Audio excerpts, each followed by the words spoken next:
The duly authorized representative of the school's division superintendent, our sympathetic and very fatherly school's district supervisor, Dr. Silvino Visitayo Jr.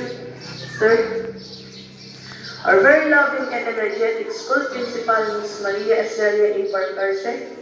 Ma'am, the equally energetic school heads in district, and dear mentors, the local and barangay officials who are with us today, the very active and enthusiastic officers and members of the general PTA of this school, other respected guests, fellow candidates for graduation, Naranyag Aballesteros, Ken Aliman sa Santa Cruz, one and all.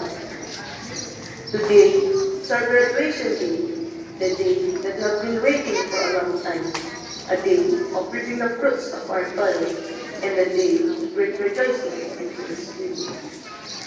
While it is true that graduation is the most joyous part in the pursuit of our elementary education, yet we cannot be sure if we can cope or surpass several streams on the next stream. But one thing for sure is that we are determined to move on for a brighter tomorrow. In just a short while, we will be proclaimed graduates and soon be receiving our diplomas. I noticed that we are experiencing some sort of mixed emotions. We seem happy and fulfilled, but our eyes are dim, and there seems to be a feeling of sorrow and emptiness in us. For me, it may be attributed to two things. First, one from our school friends, teachers, and beloved our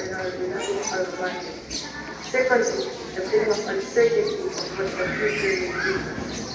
But behind this is a feeling of pride, because at first we are done with the first step of our quest for education. In behalf of our beloved alma mater and the LCAS family, welcome everyone in this simple yet a very momentous occasion. Your presence today doesn't only mean that you are here for us, but it is a special gift that we will cherish in all the rest of our lives.